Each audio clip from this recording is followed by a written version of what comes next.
Good morning and good night. Thanks again for downloading the Body Snatchers podcast. And when you listen, stream, or download straight to your device, Castbox is your best option. Remember, if you like what you hear today, don't forget to subscribe and comment. So let's get started. Enjoy the show. All right, guys. Good morning, good night. Thank you for choosing the Body Snatchers podcast. Tino here, hanging out with Steven and John. Today we're going to be talking about Alita, Battle Angel. I'm actually super excited to talk about this. It was a kick-ass movie. I also have a decent amount of knowledge with the anime and the manga, so we're gonna have a little bit of fun with that today. How are you guys been? Doing good, man. Happy Doing to be great. back. It kind of feels like old times with just the three of us on. Oh yeah, we're originals, right? Yeah. I don't know how John came in. I think he just came over one day and he never left.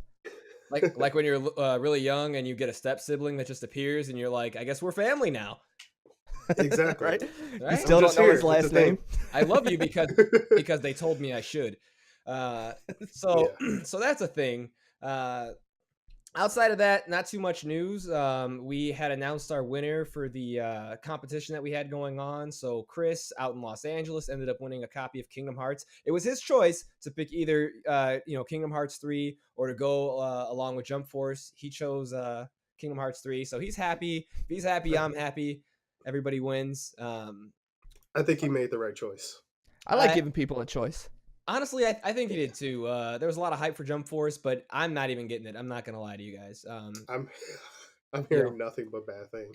And we'll leave it at that. I don't want to dive into it. That's not what this show's about.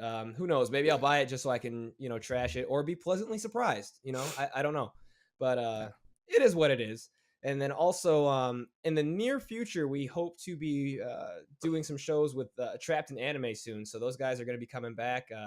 Doing some guest appearances. We might even end up in some of their videos, so be on the lookout. That's going to be a lot of fun. Just throwing that out. I love working with them. For people checking it out. Yeah, no, they're awesome, man. They're really helping. Yeah, it'll be good. Put the Midwest on the map as far as like anime and just media is concerned, and it's awesome to be a part of something like that. And I'm glad that they acknowledge us. So we can't wait to work with you. Now, that being said, man. This movie was so awesome. It was directed by James Cameron, who's done Avatar, which is one of my favorite movies, and Titanic, if you're that type of person. It's good. It's a good movie. You could tell, though, he had a lot of fun with this. And, when we go into this, at some point, I'll probably interrupt you guys just to bring up some fun key differences between... there was an anime movie out in 1993, I believe. And the manga, I think, originally came out in 1990 and stretched until, I think, just like 1992. I never completely finished the manga, I'm just going to be honest, but I have seen the original movie. And in fact, recently, it's a 2-part movie. I went back, rewatched it just to kind of catch up. And I was like, oh my God, like, this is pretty accurate. They did a pretty good job. So, I mean, outside of this being one of the most beautiful movies I've ever seen, you guys have got to be excited. Like, what a time for anime fans to be alive. I mean, because you guys understand, like, this has got to be the best anime adaptation that exists. Period. Does this count as a live action? I think it does, right? Yeah. Oh, yeah, absolutely. Yeah. I didn't even think about that. And I had no idea it was going to look that good. It was going to be that visually entertaining. I mean, the storyline, I know they had to put a lot in there. But it was sort of cliche, but it was still just so much fun to watch.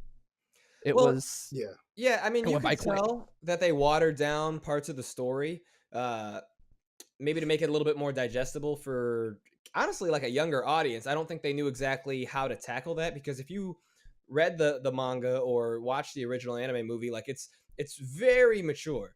That's the audience that it was intended for. And I think that this is one of those situations where if they could have done it that way, but it may have turned some people away. Even the way that they did it, I think, potentially could turn some people away. But screw them.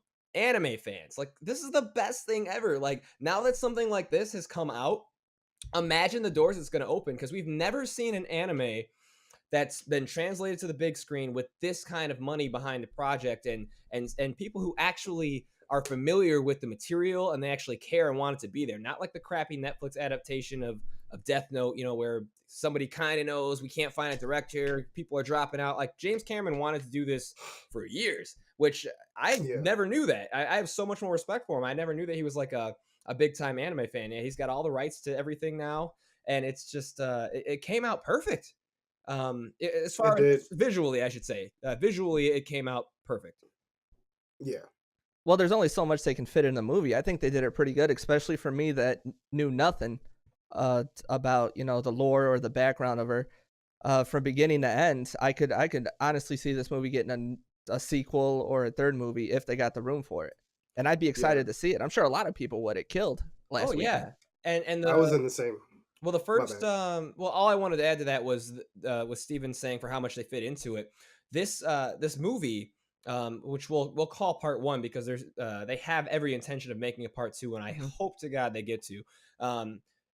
Actually ends almost exactly where the original anime movie ended for the part 1, which I thought was kind of cool. Okay. I didn't catch that while I was in the theater because, again, it had been a while since I had seen it. I had to refresh my memory. But, yeah, that's kind of where they're at with that. So I would imagine that, you know, for part 2, that I would think that they're going to, you know, just finish out the second half and get us where we need to be. I trust James Cameron. So I trust him with my life. I do. And I'm pretty much in the same boat as Steven. I went into this not knowing anything, but the previews alone just got me excited for it, visually anyway. And then after watching the movie, I know you and I were kind of talking back and forth. It was like the plot was pretty simple, a few cheesy moments, but it just worked so well together, and none of it was overdone. None of it got in the way of the movie. I can't even say that the plot was overly simple. I think the plot was still pretty good. It was simple, not overly simple. It wasn't overly simple. Right. My issue it was kind of predictable, which I'm fine with because a good predictability is still enjoyable. Oh yeah, I mean the only issue is probably the execution of a couple of things that surprised me with James Cameron doing it. But again, I feel like I already addressed as to why he did it that way. Was kind of like the love scene stuff in the anime and the manga. The stuff between Alita and Hugo. They do it very, very well to where like it's kind of sudden, but the way that it happens just makes sense. It flows really well, and on screen it felt really clunky.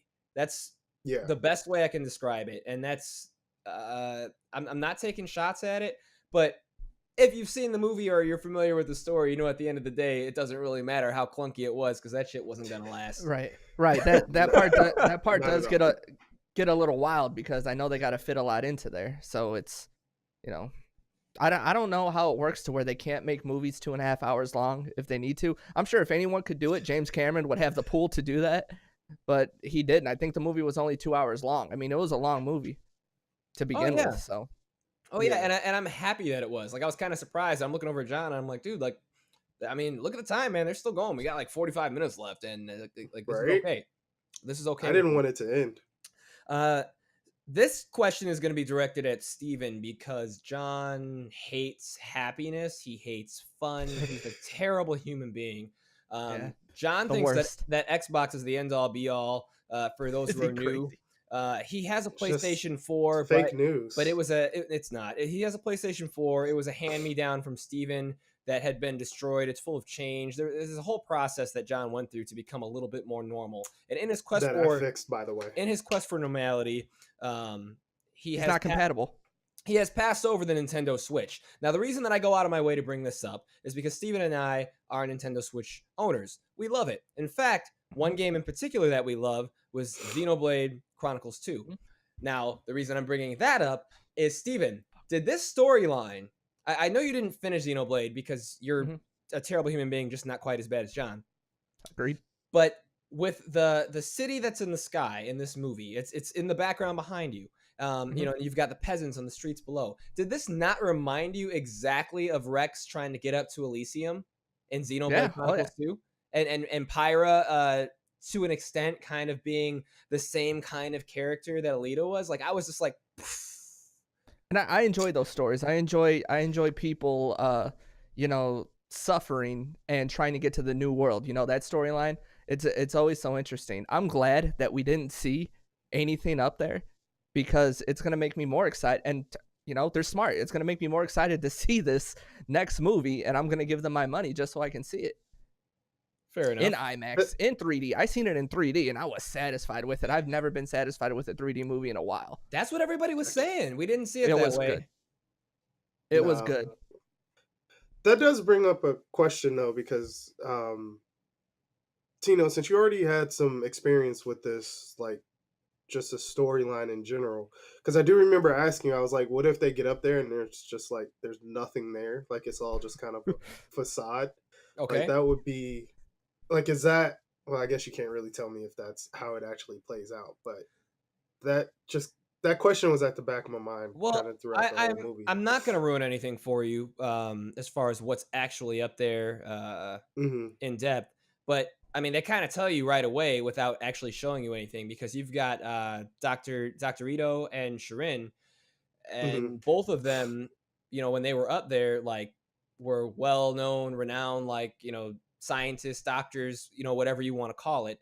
In fact, in the manga, Ito was considered like the best of the best. Like, he was second to nobody when he was up there. So just the fact that, you know, he was up there in his adult life, same with Shirin, and they were living, and in the movie they did the you know, the mark thing on the middle of their forehead, trying to be Indian. I don't know what they're doing with that, with the dot, not the feather. But with the way that was set up, you know, it explains everything for you, you know. So I don't think that there should be any question as to whether or not there's actually something up there or not. And fun fact, you know, while we're on the topic, Shirin and Dr. Ito, first off, done really, really well. Like, I think they captured their characters, at least for Dr. Ito, perfectly. They got most of Shirin right between the anime and the manga. But in the, I believe both in the manga and the anime, they were not husband and wife. So that might be a fun little spin for you. They were just co-workers, like you say, partners might be a better term to describe it to them. And hell, while we're talking about it, Alita, the name did not come from their daughter who blank, you know, things happen. The name was not derived from the daughter in the original. Yeah, it actually came from the Dr. Ito's dog that died. Or was it dog? It might have been cat. He had a pet. And the pet passed away, and then like he casually was like, all right, well, I'm gonna name you after that pet I lost. Which I don't know, I think makes it kind of funnier. How busy you gotta be to where you don't want to remember too many new names. Right. Just recycle the same 5. Which I thought was funny. And then in the anime, they don't do they eventually end up calling her Alita, but before they get to that part, they end up calling her Gally in the beginning for, you know, reasons. There's a lot of little differences, but stuff that I noticed. I honestly like the route that they took, because there was a better explanation for the first body that she got, which I thought was just like beautifully done. It reminded me of kind of like and forgive my ignorance, you know, like the Hindu type of tattoos that they do. The henna tattoos that they get, where it's like beautiful markings. Sometimes you see them at the mall and stuff like that. They had that like kind of engraved throughout her first body. I just thought that was dope. It added like a really cool, feminine, you know, like sexy, cool touch to it. Like, I don't know. It was just done really tastefully, and was something that was like very minor, but as a fan, I really enjoyed it, because that's not something that existed, you know, in the source material. Well, they did really good on making you see her as a girl and not a cyborg. So she was very feminine, and she, you know, she's very cute, but you know, she is a cyborg, but everyone around her, she's a girl. So I like that part, to where it wasn't just some robot in the robot community. It was actually, you know, a person. Felt like a person. Oh yeah. And even for me, within the first like 10 minutes of the movie, I was in awe of how detailed everything was, especially since Tino brought up the body, and how everything was detailed in that. But even when they did like the close up on her skin and her mouth, and just the CGI was so well done. It was like, it's probably the best CGI that I've seen in like a while. You mean like those pretty much ever? Like, that was just ridiculous. Fighting scenes felt so good. They felt, I don't want to say realistic's the word, but like physically, with physics, it made sense. Like, it was logical. Like, she was moving fast, she was moving strong. She's heavier, so she would fall really quick. And I think that's really important, and I think it should be easily done with these. You take from the anime, you go to live action, you modify it logically. So I don't know if it was a money issue or it was just the people that understood the steps they needed to take to make this a great movie. But good on them. Well, and I'm really happy you brought that up, because the fight scenes in this movie honestly were some of the best fight scenes I've ever seen in my entire life. And that's one hell of a statement. I know it is. But that's how well they did it. It took your breath away. Like every time they happened, like the whole movie was obviously very fight scene oriented. Like, you could tell like there was story there, but they were like, look, man, if the story's not doing it for you, because we watered it down a little bit for these kids, the fight scenes will. And they were. And the choreography for the fight scenes, going back and rewatching like parts of the anime, and even if you look at the manga, like the way that she's moving, the way that she's doing very specific movements to rip off a limb for somebody or shove her fist through somebody, like they captured that perfectly. Like it's all there. It's when you're reading it, I was just like, bro, like they got the spin, they got the way that she dodged this move, like they took their time, and that matters, because like if she fought, whatever, let's say Cyborg 1, I don't want to ruin too much, but Cyborg 1, and like it had a very specific sequence and way about killing him in the manga and in the anime. Look, I don't want to be nitpicky, if they take a movie and they just have a fight where these two duke it out, like, okay, cool, like I kind of got what I wanted, and they kind of do what they want with it. But to do it and have it capture every moment, it was like every page had become animated at that point. And that matters. It's granted, it went all the way back to 1990. For the people who are Alita fans, like that matters. People who want to pick it up now and read it, they're gonna be like, dude, like I can totally get into this. And I think that's the coolest part about it, is it's not a send off. You watch this movie, you can, it's like Steven, I guarantee you, if you picked up the manga right now, just because you watch this movie, like everything is gonna be in here. Like you're just gonna flow. You're gonna get it. You're gonna see the differences right away, and you're gonna enjoy it. You'll probably finish it because it's not super long, if memory serves correct, in comparison to a lot of manga that are out, but it's pretty decent, man. But yeah, I mean, that's all I kind of wanted to say for the fight scenes. There is a scene with with the hunters where they have remember the dog? Yeah. And things happen to the dog in the movie. Well, they don't show anything, which is cool, but and this is a minor spoiler. I'm not going to tell you what happens to the dog in the movie. It's different. It's very different. But in the manga and in the anime, when that dog takes an L, and they show it. they show it. They slowly slice the dog in half, and like all his organs that come out, and you're like, what the fuck? Like it's well, I know in film there's a technique to that, to where something with impact happens. They don't show it. So when they don't show it, your brain, my brain, John's brain, it all shows to what we'd like to see and, what fits with us. And then it's implied. It's implied. It makes us invested. So I do like stuff like that. People knock PG-13 movies, but stuff like that for storytelling, it's really important. If you see like the zombie movies to where they're ripping people apart, you get desensitized halfway through that movie. People don't realize that. And then it gets boring, and then nothing happens. There's no impact anymore. And then it's just, you're just sitting there. Well, yeah, and it's an important scene because, screw it. I'm just going to say it. I think you guys are clever enough to figure out what we're talking about here. Hopefully you've seen the movie by now, and I apologize in advance. But, when they introduce Alita and they give her body in this movie and she's moving around, the very first connection that she makes outside of with Dr. Ito is with that dog. When she's sitting there and she's eating a burrito and she, gives the, burrito to the dog, and it's like a cute moment. And, when everything goes down, Steven, that picture, I love that you have that picture in the background specifically, because that picture that you have, that war paint that she has, that's the dog's blood, Yeah. Yeah. She was like, games are over. The gloves are off. Like, this is what you want to do? This is what we're going to do. And, it sucked to see, but it's one of those things, like Steven said, like it just, slowly brings you in. You didn't know you were getting roped in, but you were. Right. You thought it was a cute dog. You thought it was a burrito. Now we're at war paint and guts.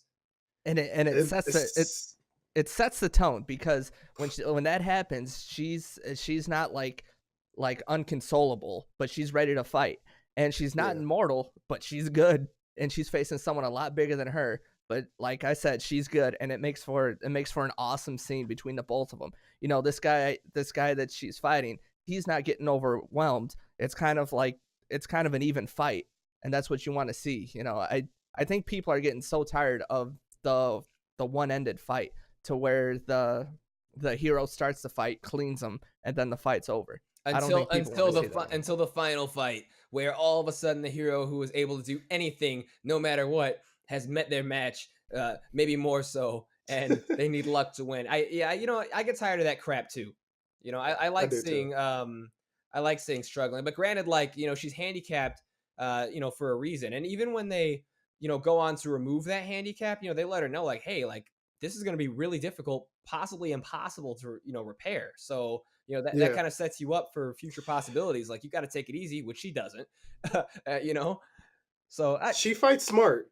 She fights smart. Like, every fight scene that I watch, she learns how quickly, but she learns how her opponents fight, and then she just finds a way to overcome it. But she's not like OP.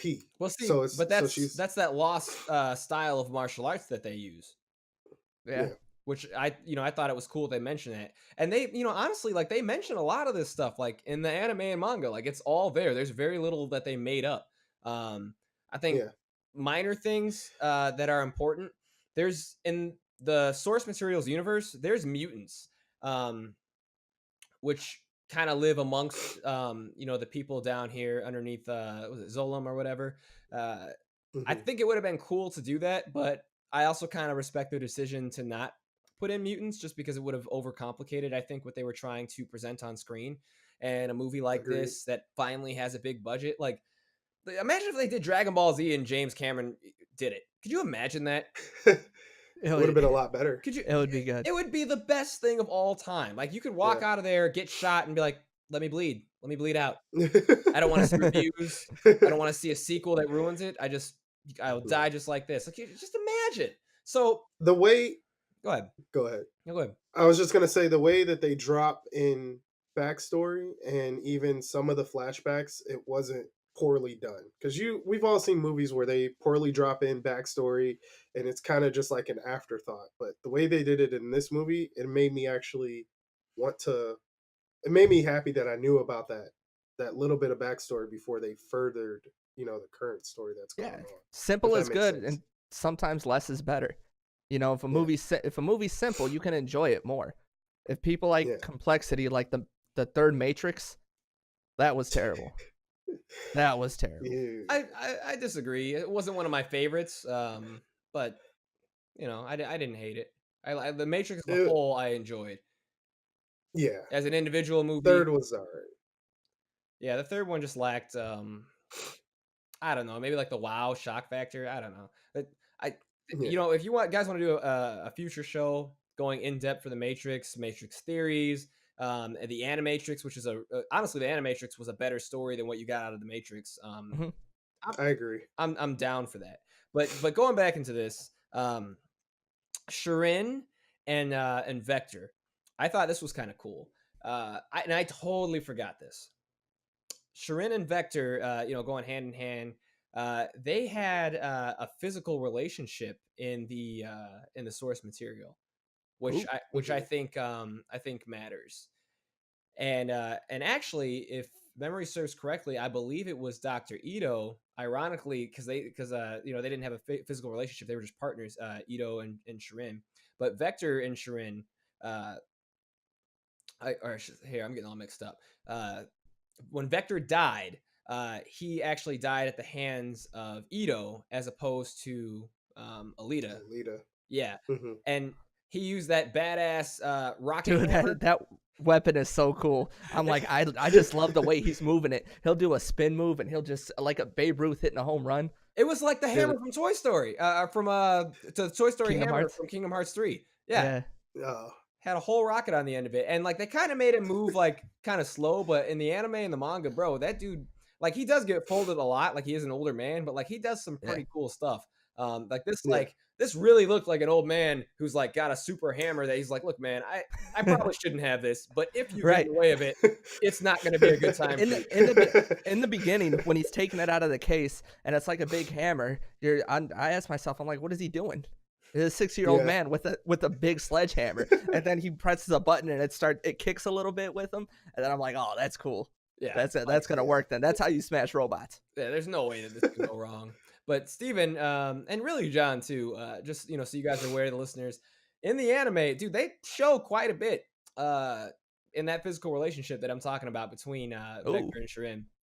Like, Okay. all I'm saying is there's a certain scene that ends, whatever happened. She goes to the balcony, like J-Lo, back when she was wearing that dress that was too small blow, and everything is just everything. Yeah, I had to pause and go back. Then screenshot. I think I did see a couple episodes of the anime because it reminded me of I don't know if you guys seen it, Cash Your Sins. But it doesn't ring a bell right now, but I'll look into it.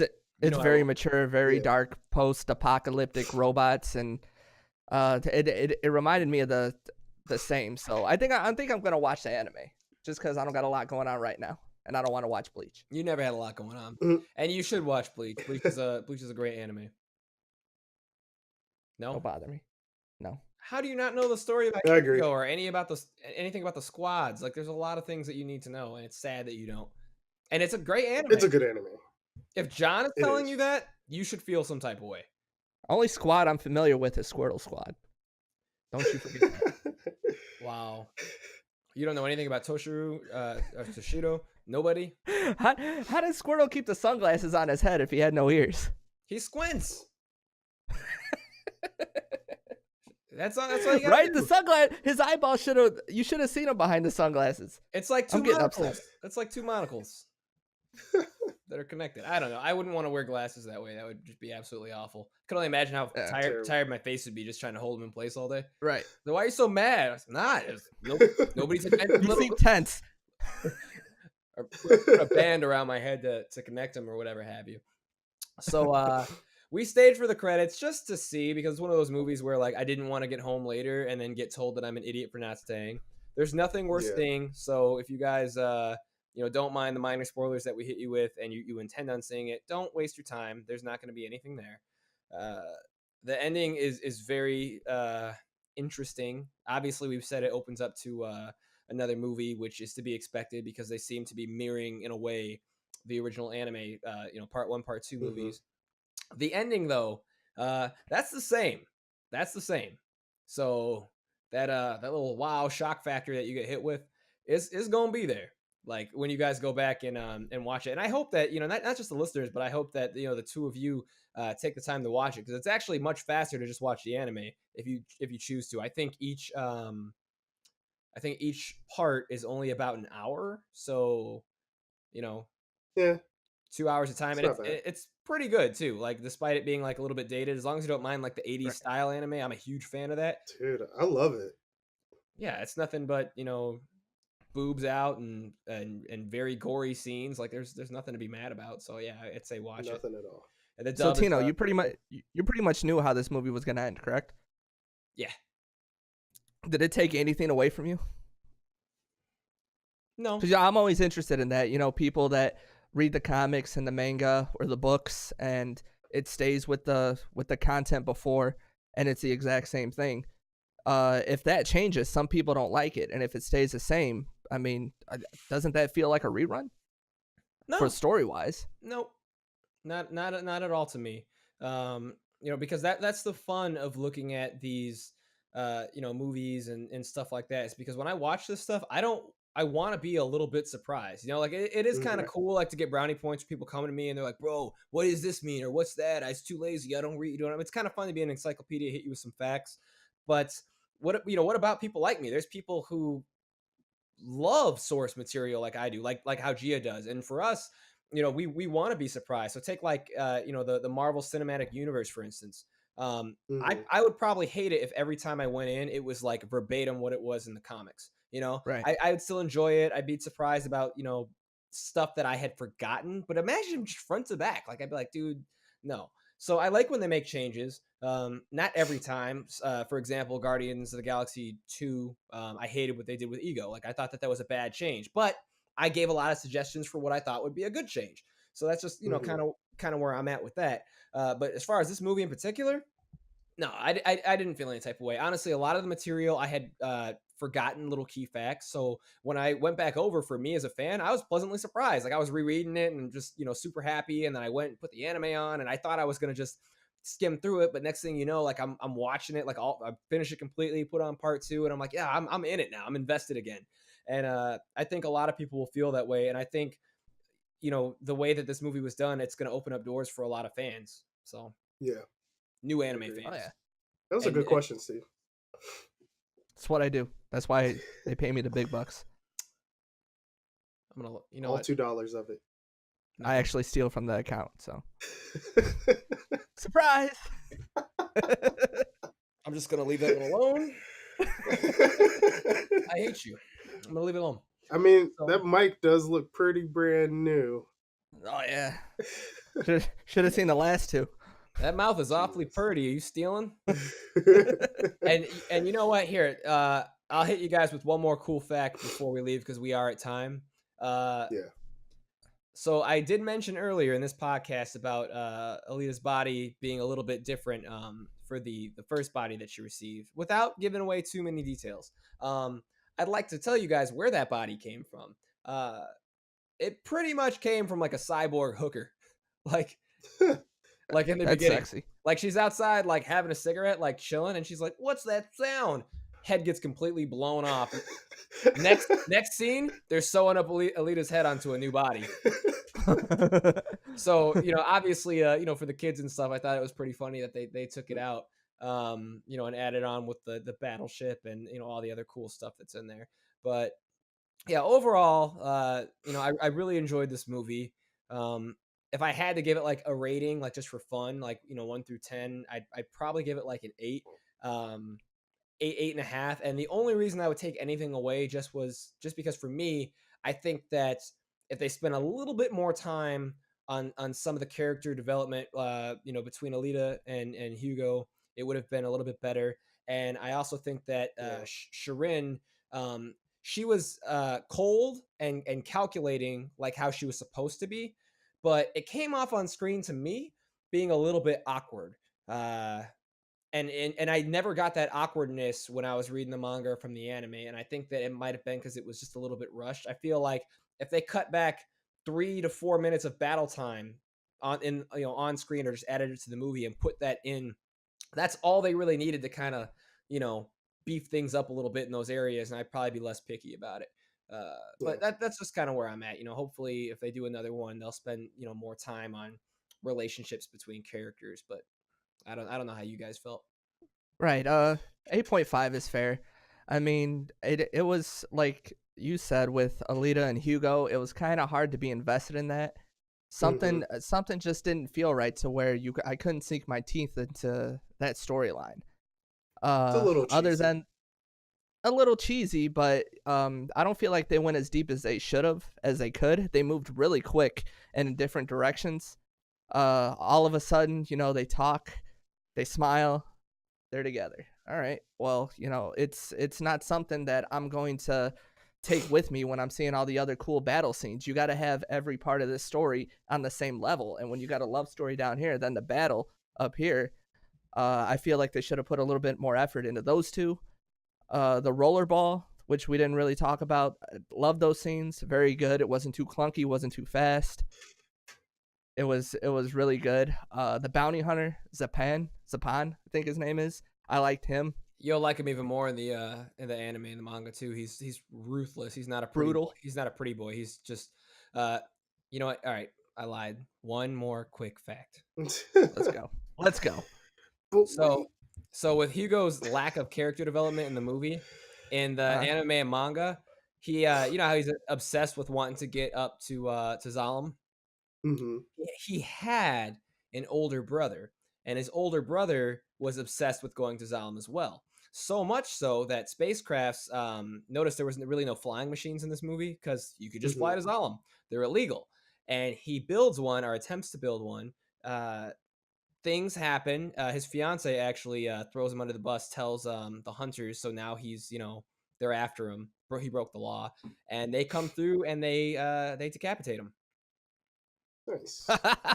and the one that does it is the same guy who has issues with Hugo later in the movie. So there's a bit of a backstory. Yeah, there's a bit of a backstory to that you didn't get. So yeah, just throwing that out there. It would have been cool to see it, but again, I get it. Pressed for time.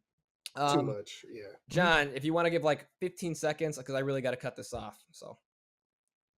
Yeah, no, I agree with the rating myself. Really good action scenes. The story was easy to follow, but personally a little bit cheesy with some of the stuff in the movie. But overall, definitely 8.5, easy. So that's my rating. I want to go watch it again, honestly. Okay, cool. We're in there. Cool. Boom, bam, surprise. All right, guys. So thank you for checking out this podcast. Please subscribe to this channel. We're trying to grow. We're doing about 1,000 downloads a week as far as audio podcast numbers are concerned, and it's actually been going up a little bit, which is nice. So check that out. Subscribe there. Subscribe to the YouTube channel. Check out our Patreon account. We have a lot of options on there. If you know somebody who's doing a bunch of cool artsy stuff, or as a business they're trying to get off the ground, message us, email us, comment on here. Like, maybe we can have them as a guest on the show. Like, it would be fun. Talk to a couple thousand people, and we're not going to charge you anything. We just want you to come on and have a good time with us. So that being said, everybody have a wonderful night and take care. Bye. Peace.